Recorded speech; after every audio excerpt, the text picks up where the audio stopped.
Hi, it's Mary, and welcome back to Being Mary. We've traveled together through the journey of being a daughter, then a mother, and now we arrive here, the becoming of a grandmother, or an Oma, as I'm called. This one feels tender because it's not just about a new title, it's about coming full circle. When I first held my grandchild, I felt a kind of love I didn't even know existed. It wasn't the fierce, protective love I had as a mother. It was softer, lighter, somehow wiser. It carried no expectation, no pressure, just pure joy. There's something sacred about that. That moment when your child becomes a parent. It's as if time folds in on itself. You see your baby holding their baby. And in that instant, you understand that life really is a circle.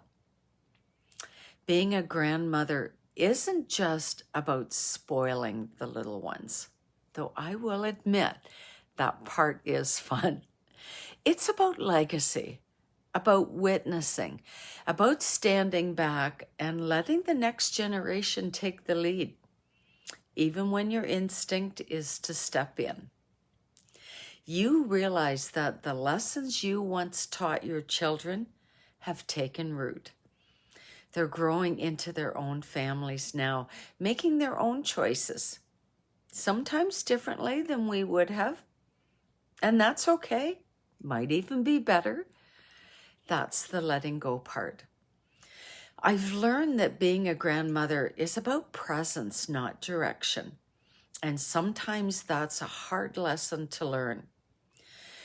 It's about being there to listen, to encourage, to share stories of where we've come from, because our stories matter.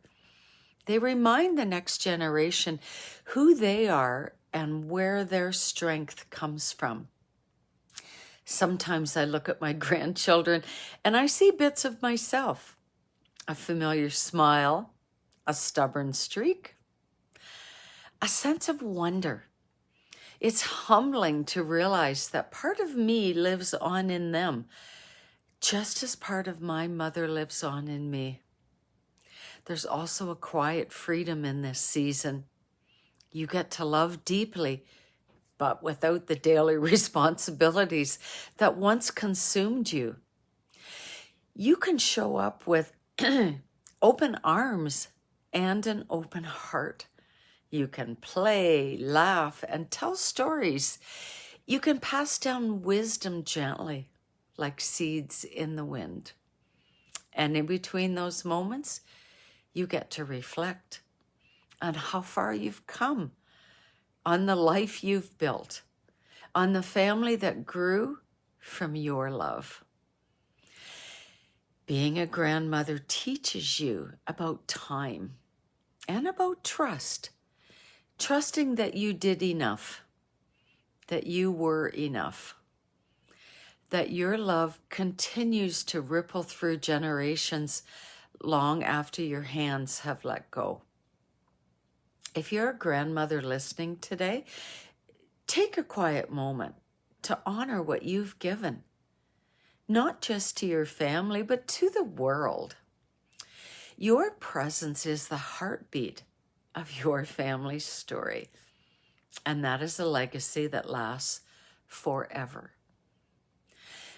So this completes our daughter, mom, grandmother series, a reflection on growth, love, and the changing seasons of womanhood. We don't stay the same through these chapters, and we're not meant to. We evolve, soften, and learn that love doesn't end. It simply changes shape. I want to thank you for walking this journey with me and for letting me share my heart with yours.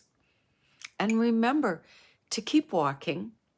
I know I say that a lot, but it's important at any age. And share this or the previous episodes with someone you think would benefit or enjoy reflecting on this journey.